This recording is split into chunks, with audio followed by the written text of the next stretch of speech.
Walk you through my website, CarniWay.NYC, and show you all that you can see on it and how to navigate it, because I've been adding new features recently and it's a lot to deal with. So in order to get here, you go to CarniWay.NYC right up here.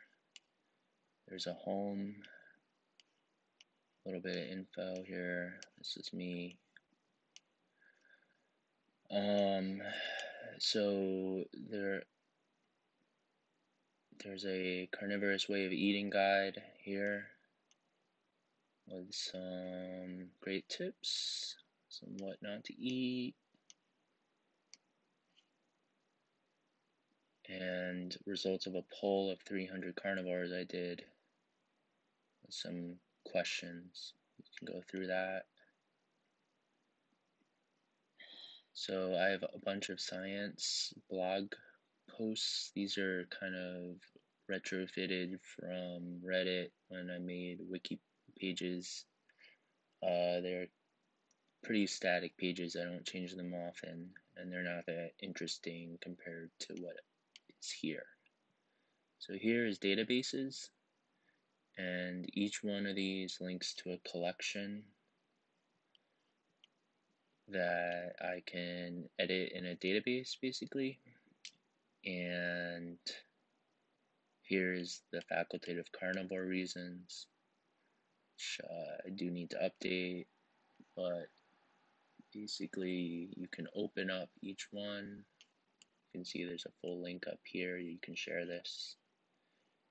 And there's details, hypotheses. See, actually these are static stock images that aren't done. This database is not that good. Let's look at the biggest database. So this is all history. You can see 773 entries right now. I'm recording this on July 11th, 2021. And I've added a lot of entries over the past few weeks. So this is a filter selection bar, and you can click one of these and it updates the entries, and you can sort them by ascending or backwards or oldest or newest order here. You can also see what I've recently added, and this will be applicable to this selection tag. So if I unclick it, more things will come in. So I have many tags: carnivore diet, facultative carnivore, man the fat hunter, Eskimo. Eskimo is one of my biggest entries because there is so much information about it in history, and the carnivore diet is kind of related. So you can see these are all big posts.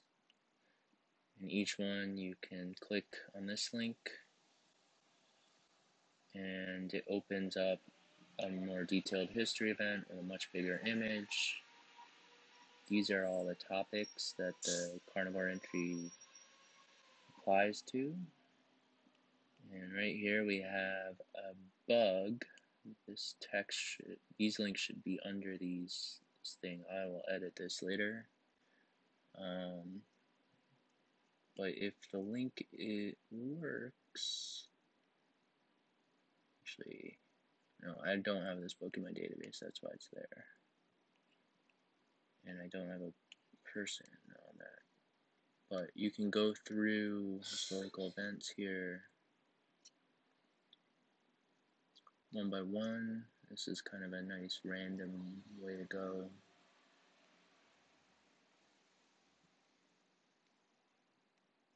Let's go back and we'll find one that works. So I recently added some really cool entries from 1798. These are on scurvy right here. So this is Dr. John Rollo in 1798. Just an interesting little anecdote I found. So now you can click this button and it opens up a book database. The actual book, there's a link to it. These are some notes I wrote. And you can see some topics in here. I just added all these images, and there's a lot more work to be done. I need to add more entries. But the cool part is you can see all the history entries that Dr. John Rollo applies to. So if there's 10 per page, we've got a second page here. Seems almost about 20 total. And these are the actual text from the actual case, which actually looks like this. If you look at the actual image here, it's a screenshot from the actual text, and you can tell some of the S's in the words are an F instead of an S. So I had to manually change most of these in the text here, but again, there are some issues. And I also added this button, John Rollo. Now there's some images here that I need to add to the entry, but here you can see the book he wrote is here, and again you can see history entries.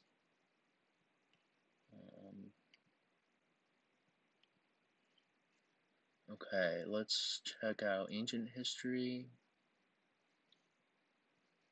This is a fairly small database, only about 20 entries total so far. This is about me being able to go back beyond 2,000 years ago and really get into evolution and anthropology. There is so much I can add to this, so I don't really know when I'm going to get around to it. It's kind of like an overwhelming task to me right now. This is my ethnography list. So I have a world map here, and you can see all the tribes: Copper Eskimo, the Thule Eskimo, Athabascans, Yurok, Snake Indian, Comanche, etc., etc. And you can see a quick table here and say you want to open up the Inuit.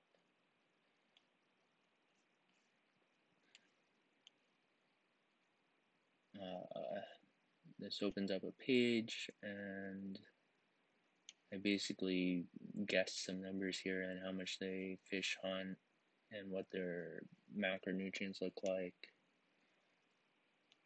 And I have tons of images in here.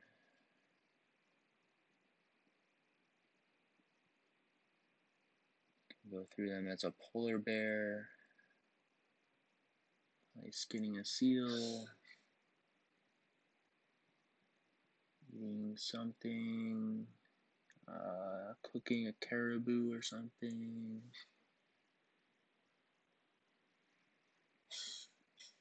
I found recipes and images from old books. This is Vilgemar Stephenson, not an Eskimo, but he lived with them and wrote some great books. This is them skinning a caribou carcass. This is actually the background of the history page. So you can go through all these if you'd like. And then I have information about the tribe. These are some really cool videos I found. Them basically living in a Stone Age life or imitating it to some degree.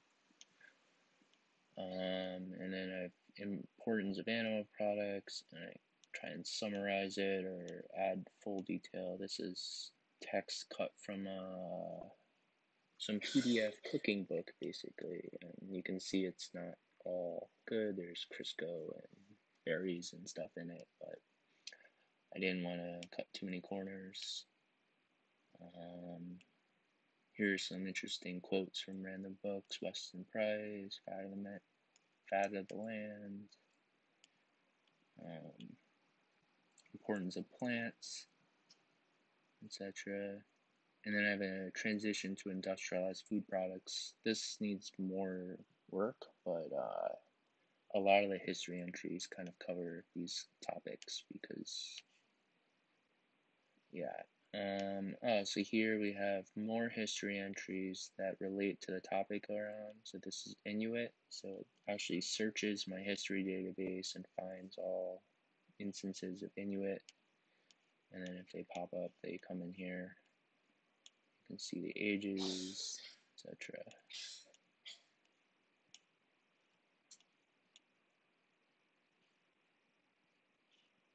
Okay, let's move on. So ethnography is the same database, just a more easier view to read it quickly. There's an about and an importance of animal products, an importance of plants, and you can open each entry, and this will open up the same page we were just looking at. So again, this and this are the same database, they just show it different views. So this is my notable carnivores database. So I have a database with authors that are linked to all of my history entries and books. And I made a database of basically smart people, doctors, public figures that have adopted the carnivore diet, and I added text that proves they did it, and I added a screenshot I took that kind of puts it into stone. You can even see the status here that will open up. Boom.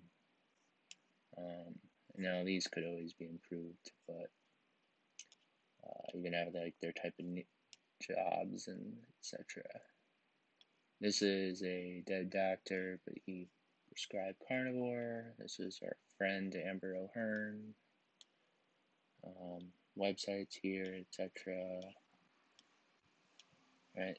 So this is a great resource if you're like, well, who cares about the carnivore diet? Why should I do it? I mean, here's quite a few people. My friend Ted, two Teds, Tim Noakes. He did a Reddit AMA with us at Ketoscience. Tro, Tucker. Anyway, so let's go back. We can see the book database now. So there's 165 books. You can search them. You can see all the pages. And you can sort them, go through them. Yeah, this goes through the pages. This is Ravenous, great book. And each book can be opened up. This is usually the description from Amazon, and then a little note if I have one. Now you see there's no history entries here, so I haven't added entries from the book yet to my database, but I will. There are some excellent ones.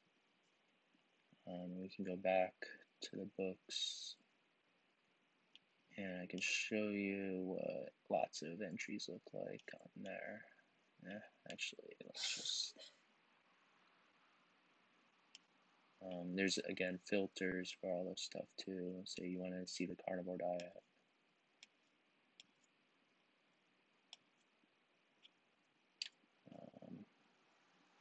See Eskimo.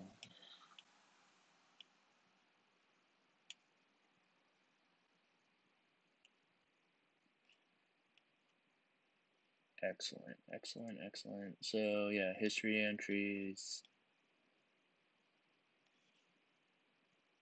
I only have one in that book.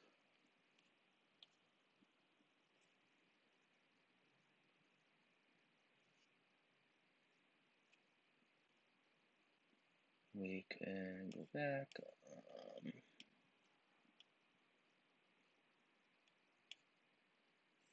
added quite a few entries for this book.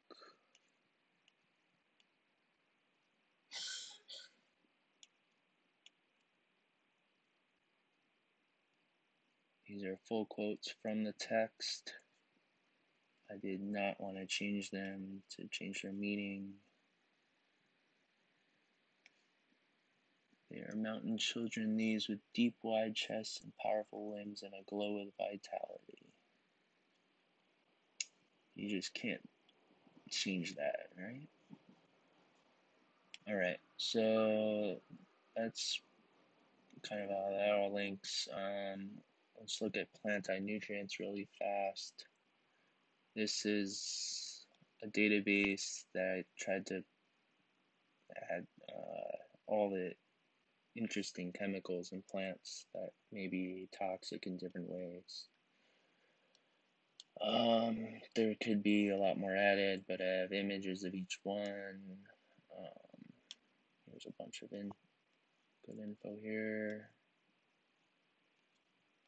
Some of these don't get too interesting until like the big ones like oxalates and goitrogens. Each of these can be opened up. More information, negative effects. I added a food database and added certain entries that have this thing in it, and you can see all the food entries. Pretty cool. And then as much information as I could find about it. This is part of a review paper. Yeah, so plant nutrients are pretty cool.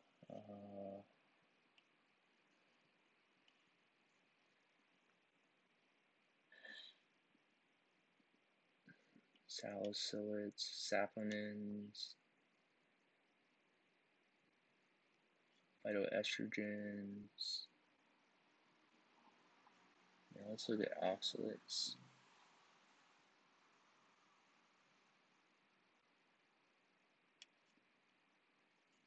There's images here.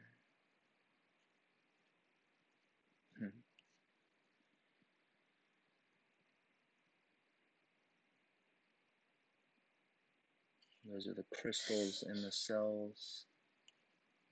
It's like a stone. Little crystals. Again, foods are in and all this interesting stuff. Alright, so let's go to all topics. So this is my brand new page I just worked on today. Here's another repeater collection. These topic tags have been adding across all my entries, so they basically touch on multiple things. So let's go to carnivore diet and see what's there.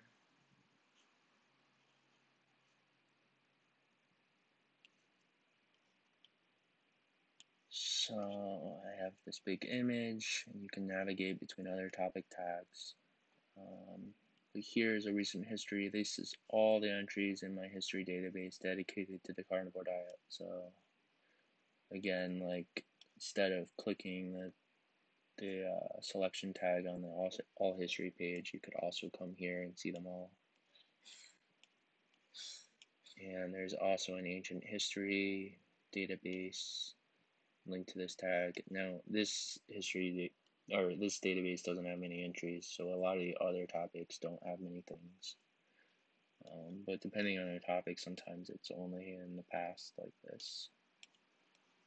So it shows 5 entries or so. Yep, and then of course there's books as well at the bottom.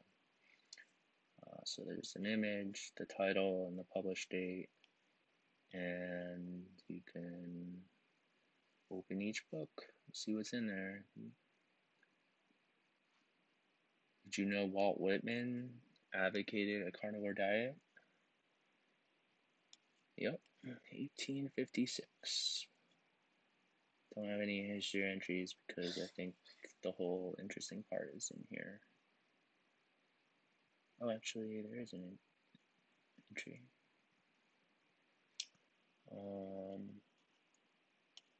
But I have to link that up in the database, so not all of it is automatic.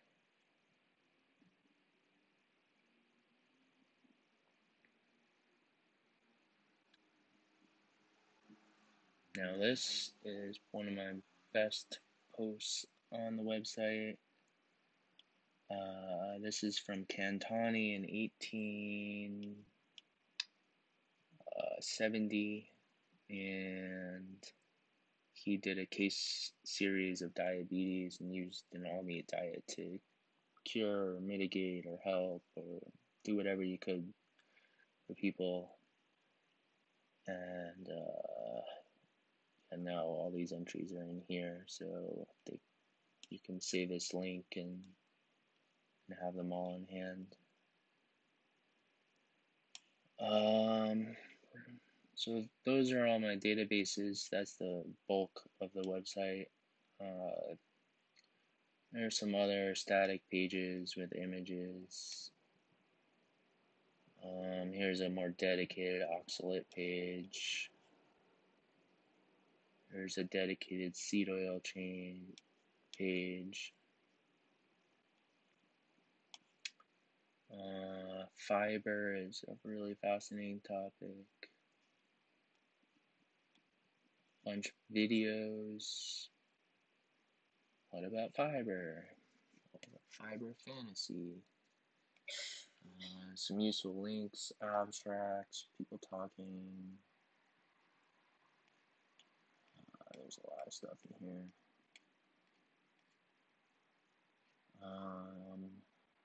Anti-nutrients. Here's the other database we were looking at, the plant anti-nutrient database, and this is just a more helpful table you can see.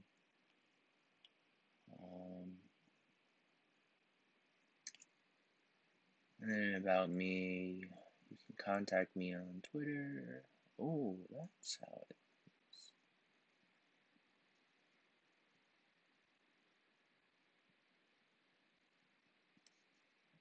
Here's some podcasts I recommend. These are all the podcasts I've done.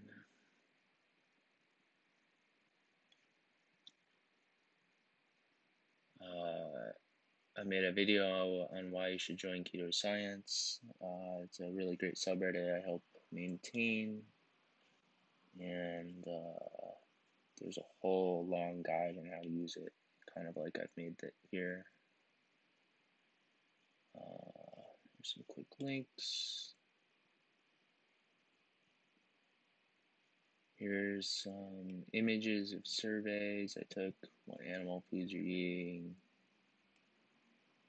97% are eating beef, 57% are eating lamb, and so on. So you can check those out. Little page for what I eat.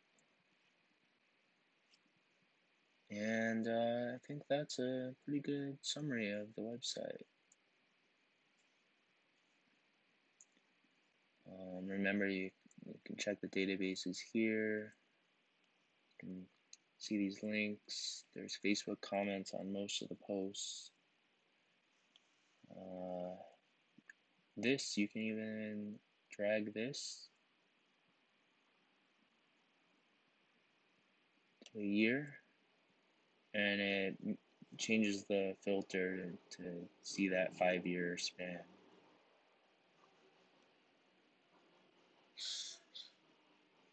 So, Vegetarian Crusade from 1793. So if you know the date you're looking for, you can move that around. And yeah, enjoy. I made this for the community. I want everyone to use it. I made this for skeptics. I made this for people who didn't think this is possible. I really think it is, but I think all the evidence I've compiled proves that, and It should be a challenge to actually read all his content and understand it, but it's made me much more confident as well. Thanks for watching. Have a great day.